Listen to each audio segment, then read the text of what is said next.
When Grandma Rose walked past the store and headed to the local police station, Betty the shopkeeper, known as the town gossip, exclaimed, "Well, there will be something to talk about all day. I wonder why that old lady went there. I'd like to find out." The old lady, with a not-so-flattering nickname, was already standing in front of the duty officer, handing him her passport. "Yes, I know you. Why do I need a passport?" But suddenly, to his surprise, he realized that while he knew her, he didn't know how to address her. He couldn't use Rose's usual nickname since he was on duty. And he didn't know her first and middle name. "Well, we still need to record passport details, so give me the passport," he said, trying to find a way out. Opening the passport, he read, "Rose Brown, born in 1949. Wow, it sounds beautiful. And she carries herself proudly, like an aristocrat," thought the duty officer. Out loud, he asked, "So, what can I do for you, Mrs. Brown?" Everyone in the reception area looked at her in surprise because no one knew her real name. To everyone, she was just Rose, and in the town, everyone considered her a witch, fearing and disliking her. "I found a mute girl in the woods yesterday. Would you come and take a look?" she said. "And why should we bother looking at found girls?" he replied. "Then please arrange for a car with 2 paramedics. I'll bring her to you myself," she said sarcastically, almost with a hint of mockery. However, the way she held herself, dignified and confident, ruled out any mockery. The duty officer was taken aback. "Fine, I'll leave, but only after I get the phone number of the regional chief, in case they don't want to talk to me here. Please provide me with that." "We're not obliged to do that," the duty officer continued his line, enjoying seeing the old lady angry. "Fine, then I'll leave the person to die and personally go to the chief's office," she declared. She took out her fairly decent phone, quickly photographed the irritated faces of the chief and the duty officer, along with the surprised faces of the visitors. Turning around, she left with dignity. "What's this circus about? What did that mean old lady want?" asked a man who was waiting for his turn. "Why mean?" "Grandma politely asked for help, but was bluntly refused," replied an unknown man sitting nearby. "If they talk to me in the same tone, I'll go complain too." "Wait, you're not Rose." "Well, and you're not the president, just a little boy playing hooky." The man opened his mouth to protest, but decided to check his logbook first. Towards the end of today's entries, he saw that this visitor was the head of the surgical department at the regional hospital and fell silent. "Sorry, I won't wait any longer. The girl probably needs help, and my problems can wait. Goodbye." He left, still boiling with indignation. He was a stranger and didn't know that Rose was not only ignored but also disliked in the town. The old lady seemed to have character and education, judging by how skillfully she used her phone. The man didn't see the old lady. She had entered the store. Standing nearby, some kids answered his question, saying she had gone to the store. He waited in front of the store, expecting to see this exotic personality, considered so in this suburban town. This blatant rudeness, even if it came from snotty kids, was disheartening when directed towards an elderly person. Mrs. Brown emerged from the store with a heavy bag. "Hello, I was also at the station, heard and saw everything. Let me take the bag, I'll help you and check on the girl. I'm a doctor from the region, came to the town on business." "Come," she said, handing him the bag. "You're a stranger, so it might seem strange to you how everyone treats me. I'm used to it. But today, I got upset. I came to a government office with a problem, and they treated me so rudely." She paused, seemingly hiding tears. Then she spoke again. "Yesterday, I was coming back from the forest, gathering herbs. I'm an herbalist. Near the road, I saw a girl lying unconscious. I sprinkled water on her face, and when she regained consciousness, she couldn't stand up. She couldn't have gotten lost. The road was 5 meters away. There were bruises on her wrists and body, and the strangest part is that she either just remains silent or is mute but can hear. I purposely banged a spoon on a pot in the kitchen and saw her flinch. That's it. Oh, and no documents, no phone. Besides, she was barefoot. At that moment, they turned towards the house. Like everyone else's, the house was small.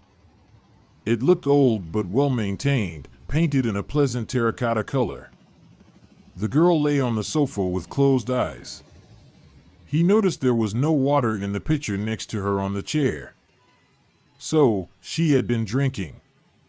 It was good that she was conscious now.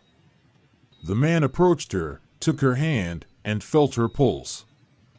She opened her eyes and looked at him fearfully. I'm a doctor. They call me Robert. Can you hear me? She thought, unsure of what to say. He sensed it. She was afraid of something. Don't be afraid. Mrs. Brown and I are friends, and we won't harm you. She nodded. Will you talk? She turned away sharply. She just didn't want to speak. Are you afraid of someone? She nodded again. The police? Once more, she nodded. Yes, he continued. Mrs. Brown went for help in vain, but if the police show up, we'll say that when the owner returned, you were already gone. She smiled faintly. Where does it hurt? There's something wrong with her leg, said the hostess. A sprain or bruise. Looks like she was thrown out of a car or fell out herself. Right, sweetheart? She patted her. By herself? Robert asked. She nodded again. We have a paramedic who's good at setting dislocations. Should I call him? I'll try myself, but she'll have to endure it. And you, close the windows, she might scream. The girl stared at him with fear and tried to grab onto something, as people usually do in anticipation of pain. He spoke to her for a long time, explaining that dislocation was not scary, that it would pass quickly, and she would still be able to run and dance. Then she just sighed loudly and started crying, quietly and resignedly, as if surrendering to the mercy of the victor. I came to see my mother, and I went to the police to complain about the neighbors who mistreat her. I'll be here until the end of the week. Here's my phone number, call me. What about your mother? Linda. I know her. You warn her that if needed, I'll bring the girl to her. My heart tells me this story will drag on. He didn't have time to leave. A police car stopped at the gate. Mrs. Brown, with slow steps, approached the gate, indicating that it was difficult for her to walk. She left while I was at your place. She seemed weak, but still, she left. Where did she go? How would I know? And she was mute. She communicated only with gestures. You should have come with me right away. You would have caught her. And now, look for a needle in a haystack. I brought her from that side. There's a big stone there. Maybe she left documents or something else. I don't know, my dear. I've done my civic duty. Now it's your turn.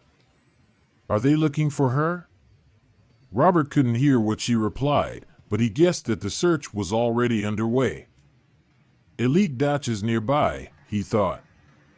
Most likely, she was taken to someone's dacha. But who? If her hands were tied, it means it was against her will. I need to talk to her for her own good. She doesn't look like a criminal, too frightened. Why is she silent? There must be something to hide. So many questions and no answers. Let me call home. Maybe they already know what happened and with whom.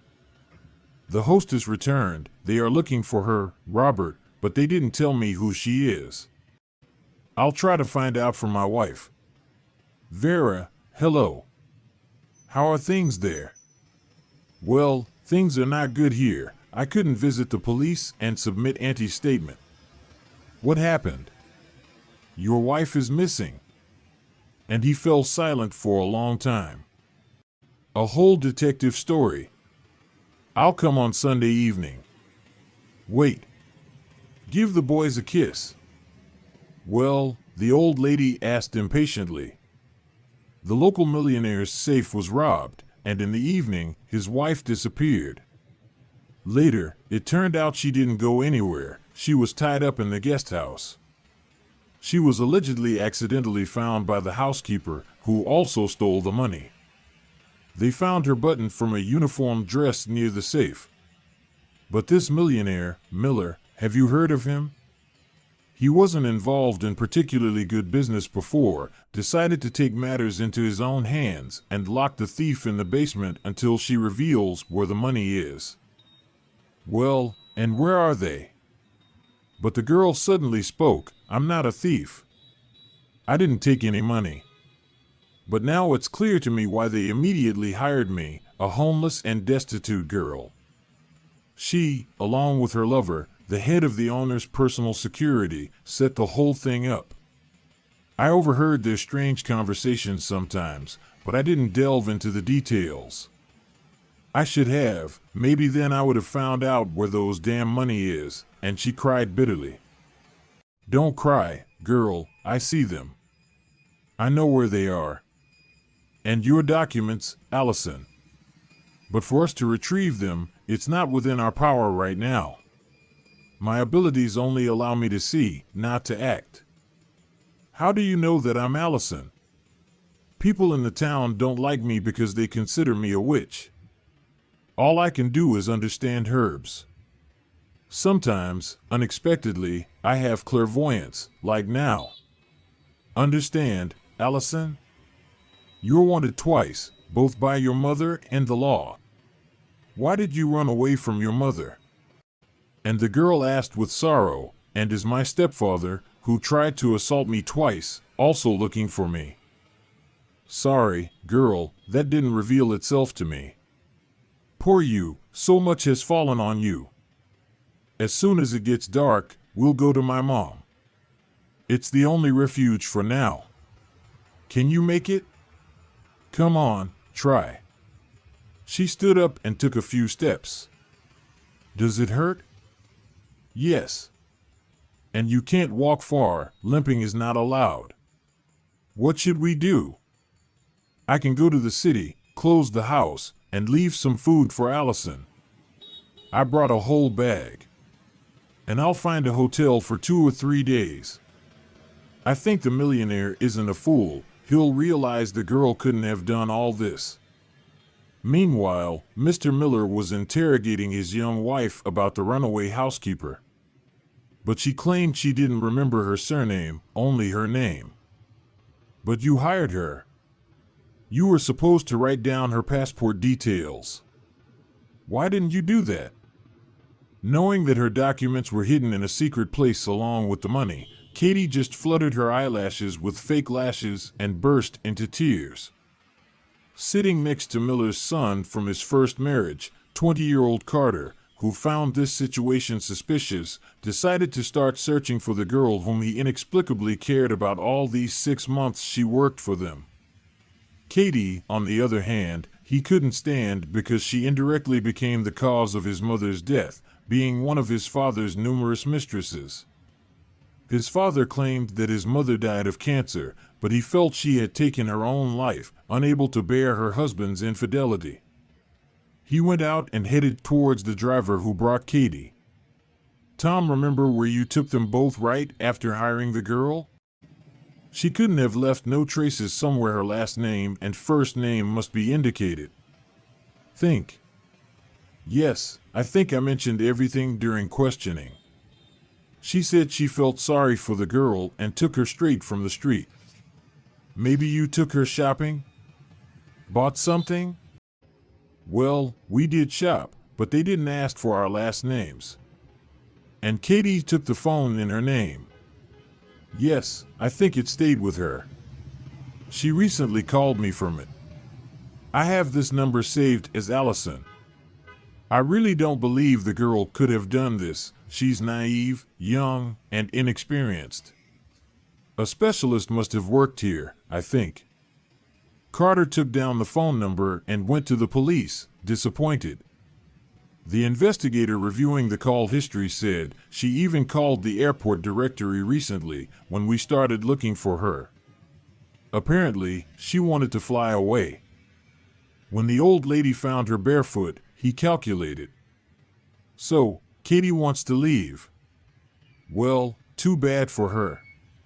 Looks like she mistakenly called Tom and is using this phone for her own purposes. When he returned home, Tom was waiting for him at the entrance. Carter, I remembered. We went to the hospital. On the way, Katie kept saying that after Allison took all the tests, she would sleep peacefully. Thank you, Tom. He immediately called the investigator and told him about the hospital. In the evening, they sat in front of him, listening to all the information. The nurses were interrogated, and they remembered a vivid lady who brought a thin girl. One of them mentioned it was her birthday that day. They found out that only 2 people with that name had taken tests that day. The second one was a kindergarten teacher, 32 years old. Most likely, this is your Allison, the investigator concluded. Carter noticed that his father flinched. Apparently, he was familiar with that surname. Yes, and it was quite rare. Well, we'll talk at home, the guy thought. At home, he directly asked who Allison's mother was. I had an affair with her, the father didn't hide. Did you know about Allison? No, she didn't tell me she gave birth. Maybe you weren't interested? Carter said angrily, having long lost any illusions about his father. He saw through his father's corrupt nature and remembered his mother, whom he tormented all his life. He understood that even as a child. I wonder if he felt anything for Allison. I immediately felt a kindred spirit. I liked her right away, at first sight. I'll go to that old lady who found her. I'll find out the address in the village. They say she's a local celebrity. Mrs. Brown was about to leave, as she had planned. But suddenly, Robert called. Quickly dress Allison in your clothes. My cousin and I will take her to a secluded place now, and you won't have to go anywhere. Later, you'll come to my mother, supposedly for a consultation with me, as a doctor. I'll explain everything. They took Allison to a remote village, and the next morning, Mrs. Brown saw a car stop near her house. A young guy got out. Brother, flashed through her mind. I'll have to talk to him. Hello. My name is Carter. I'd like to know about my sister. I've already said everything I knew, and now I need to go. I'm being waited for. Excuse me. I have only 2 questions for you. Ask if you need. Why did you feel sorry for her and bring her home? How could one not feel sorry for a frightened, unhappy, unjustly punished girl? Only a fool would believe she stole your dirty money. What else do you want to know? Thank you. You've answered both questions right away. Here's my phone number. If needed, give me a call.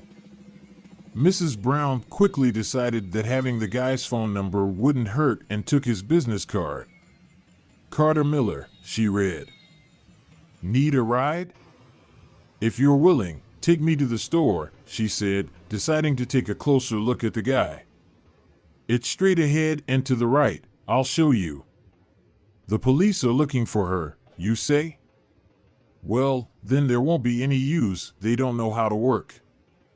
They lack respect, sympathy, and, consequently, the ability. Even so? So, they offended you? Yes, indeed. If only they had acted conscientiously, maybe things would have turned out differently. But they didn't want to. Is she really the millionaire's daughter? It seems so. I found out about it yesterday. Did you dig that up yourself? No, I couldn't dig it up. Only the police could, but I provided the thread they could grab onto. Well done. You don't believe in her guilt either, I assume? No, from the first day she appeared in our house, I felt trust and sympathy for her. They arrived at the store. Seeing Rose exiting the car, supported by the young guy, Betty felt a sharp envy. Why didn't I find this girl, she thought disappointedly. Rose exited, and the car, leaving a cloud of dust, drove away. Betty remained standing by the window, waiting for customers, while Mrs. Brown went to the doctor's aunt to deliver some clothes and shoes. They took the girl in her home slippers. She also wanted to tell her about Carter. She had already become friends with Linda, who admitted that she had judged her unfairly before, not knowing the whole story. Mrs. Brown announced the news from the doorstep. It turns out the millionaire is the girl's father, and Allison doesn't know about it. Are you making this up? Linda didn't believe it. The guy introduced himself as her brother. But I figured it out myself. It's clear he doesn't believe in her guilt. Maybe we can bring her back now? You rushed to trust authority once already. Where was your clairvoyance? Linda reproached her. Yes, you're right. I shouldn't rush. Yes, he left me his phone number. Allison can call him if she finds it necessary. They had tea, talked about noble issues, and Mrs. Brown went home. She walked slowly, replaying the events of all the days in her mind. It seemed to her that something or someone was missing in the whole chain of events. She went back to the day she found the girl, and for some reason, it seemed to her that neither Carter nor Allison were the children of the millionaire. Then, whose were they? Allison's mother gave birth to 2 children. Miller took the boy, and she kept the girl. Perhaps his wife had a problem, so they resorted to this option. I should have asked Allison if her mother drinks or not. It's quite possible that they simply bought Carter for her as an heir. And only Carter can find out. He can go to another city to Allison's mother and try to ask her or perform a genetic test. But it's better to consult with Mr. Robert, otherwise she might do something wrong again. She walked, going through all the options in her head, even the silly and absurd ones. If they take Allison away from me now, I'll break down, unable to bear this blow of fate. She grew up alone with her parents, who cherished and spoiled her as much as they could. She graduated from a prestigious university and worked as a professor there until retirement. She never got married. She wanted to have a child for herself, but her parents said that if she did, they would disown both her and the child. At that time, she couldn't go against their will. The lack of female happiness and loneliness separated her from the residents of the village, who, for some reason, didn't accept her, a successful, accomplished person who returned to her hometown. Perhaps the absence of children played a crucial role in this. At least, that's how it seemed to her. Now, when she was ready to welcome Allison into her home, a brother appeared ready to take her away. On the one hand, her entire being rebelled against it. On the other hand, she wanted Allison to be happy. And she could only be happy with her family. Having come home, she dialed Robert's number and excitedly told him about all her conjectures and doubts. Call him and give Allison a chance. Tell him that you accidentally found it on the pillow, and then we'll figure out what to do next, he advised. Carter arrived an hour and a half after the call. Both of them started sharing their doubts. As a result, they concluded that Miller was not Allison's father. The test showed that Allison and Carter were 99% brother and sister, and Miller was indeed not their father. But now they wanted to know why Miller reacted to Allison's last name that way. Carter became a frequent visitor to Mrs. Brown. He liked her sharp tongue and wisdom. She did not raise him, and he, never having known his grandmothers, simply enjoyed her company. Having a grandmother, even if not a blood relative, at his age seemed to bring him satisfaction and some sense of security. He was sure that she needed him too. He didn't know manual labor, but he tried to help her, feeling that besides him, she had no one else to turn to. Yet, he also felt that she was hiding Allison somewhere but didn't trust him with her secret. At first, he got offended, but then he understood that she was protecting Allison from new troubles. For almost 2 weeks now, he visited her daily and noticed that the old lady was struggling financially. Sweets on the table became increasingly rare. So, he started bringing her a whole bag of groceries. He felt drawn to her like a magnet. Allison, brought to Robert's distant relatives, indulged in rustic food.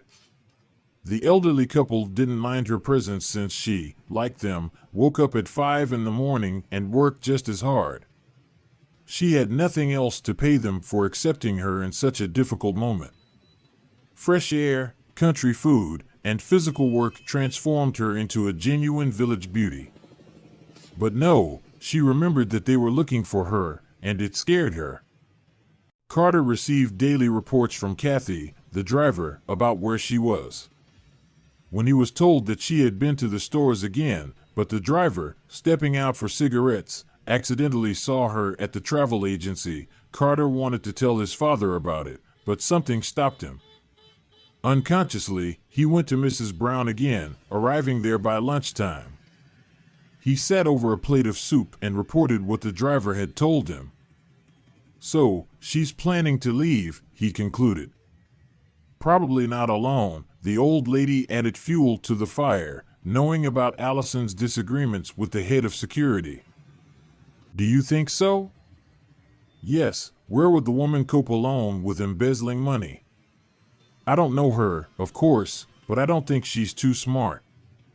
Carter pondered. You're probably right. We need to keep an eye on her. Yes, it's too late to just watch. I think it's time to act. Do you think she'll live as she used to after stealing the money? She didn't steal them to admire. She needs to take them and put them into her account or her lover's account. Well, then, we should keep an eye on her. Of course. And you, my dear advisor, are not telling me something. Let's be honest. Allison told me that there's a guest house on your estate. Yes, there is. But she told you a lot in a day. But Mrs. Brown wasn't embarrassed. You could put someone in there. Better a very good acquaintance. Not you, I suppose? No, I have a farm. I can't leave it. A reliable relative would be better, a man, preferably. Are there any? I'll find one, but why? You, my friend, have probably heard that I'm not particularly liked here because of some peculiarities in me. When Allison was with me and told me what she was accused of, I saw her money and documents nearby. Well, then, I'll take them, and that's the end of it. And Allison? Will she be homeless her whole life? Good brother. And let the stepmother go let her roll abroad. I'm a fool, sorry. But I remembered that we have a distant relative, an old man, quite amusing. Always joking, never seen him sad. How far does he live? No, he has an apartment in the center. All the children have moved away, each in their own direction. Carter suddenly fell silent, looking attentively at the old lady who had become dear to him. And his thoughts went in a different direction. He wanted her to be happy. Well, bring him here. The three of us will figure out what to do. No, he said firmly. We'll go to him now. Get ready, I'll wait in the car. He quickly left so that she wouldn't resist. The confused old lady quickly gathered herself and, locking the door, shuffled to the car. At the store, Artem slowed down. I'll just buy some mineral water. Betty, seeing Rose in the luxurious car, forgot about her duties. And Carter had to repeat twice what he needed. They reached the city quickly. And now they stood at the door. Calling, they heard a muffled voice. Just a moment. The door opened, and Mrs. Brown saw an imposing gray-haired old man with a cheerful smile. Hello, dear grandson. What brings you here? And I'm wrestling with a sprained ligament. That's good, Mrs. Brown said aloud, thinking about her own problems. What's good about it? The owner wondered. Excuse me, I mean my own troubles, she apologized. I'm Rose. And I'm Charles. What brought my dear guests to my lair? Thirst for adventure, the guest laughed. Carter, explain. He obediently clarified the situation. So, we need your help. And your ligaments, as luck would have it, fit into our plan. Aren't you afraid to live a little in that house where the money is stored? Oh, that will be splendid. A lame, crazy old man with moments of enlightenment. Moreover, these moments somehow come at the most inappropriate times. I agree, living is so boring for us old folks. Isn't it, Citizen Mrs. Brown? I hope, guys, they won't put us in prison with you. Well, Charles, we don't break the laws, Mrs. Brown said insinuatingly. I agree, but on one condition, this beautiful lady will visit me as my wife. Fine, I agree. Yes, it will be more convincing, Mrs. Brown said. I don't think it will last long, and besides, I have my household. Where? Charles asked with interest. In the wilderness. Well, it's not far. When the operation is over, I'll come to visit you. I'll be glad to have you. And what you, Charles, suggest is wonderful. They won't hide from the crazy old man. Let's start right away, and with your permission, I'll make a call now. Robert, can you come right away? The address? She whispered to the owner. We're waiting. It's just for 5 minutes, but urgent. The doctor arrived in 5 minutes. Where's the patient? He asked Carter, who opened the door. Actually. But he had already crossed the threshold and headed deeper into the apartment. Mrs. Brown, I have little time. Robert, look at the leg of our friend, and while we'll tell you everything, and she explained the essence of the matter. Where will you get the certificate from the clinic? Well, we'll say that it's only for 3 to 5 days, and then relatives will come. They have the document, and they'll immediately determine where it's needed. Carter suspiciously glanced at Robert, suspecting that he was hiding his sister somewhere. Robert, claiming that there was nothing serious with his leg, volunteered to visit Charles as a psychiatrist just to be sure. In the evening, they would bring him together, along with a nurse. Mrs. Brown, you'll have to stay here for now. I'll go home and inform my father that my cousin asked to look after the old man until they arrive, Carter said. All right, replied the guest. And I won't be bored, added the host.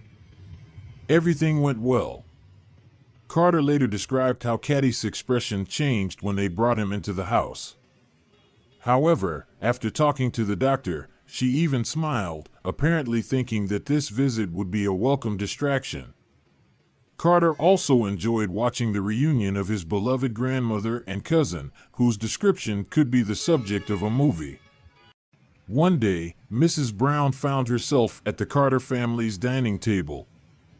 After meeting the millionaire himself and his deceptive wife, she also met the head of security who came for a visit. Please take care of my old man, she pleaded.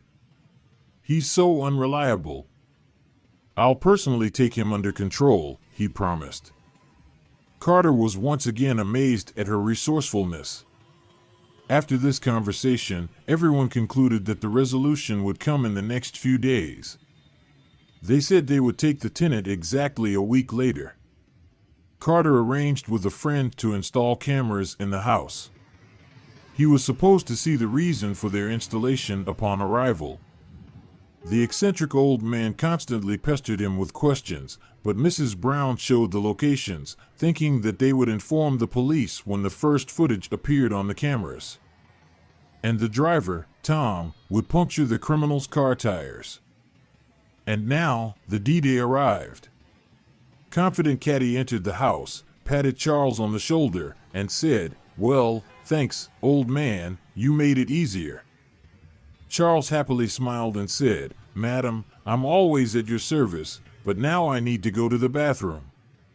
With a sense of duty fulfilled, he bowed and went to lock himself in the bathroom, regretting that he wouldn't see the rest.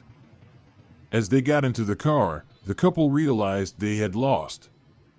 They were detained and put under arrest.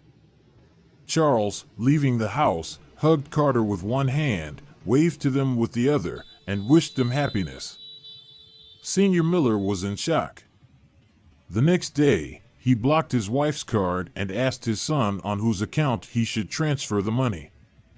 The son listed everyone involved in the operation. Mrs. Brown as the director, Tom the driver as the executor. Dr. Robert, Carter had no other information about him.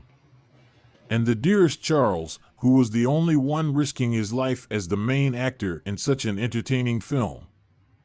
After that, a crowd of people shuffled through Charles's 2 rooms. Everyone came, went, returned, and disappeared again. Most often, it was Carter and Mrs. Brown. Then the doctor, and even the driver who now chauffeured the old man. In the end, Allison appeared. Everyone awaited the resolution and explanations, especially Carter and Allison.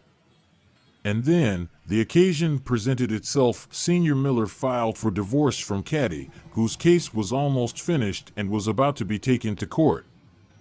Carter gathered everyone who participated in this detective affair, as Charles aptly put it.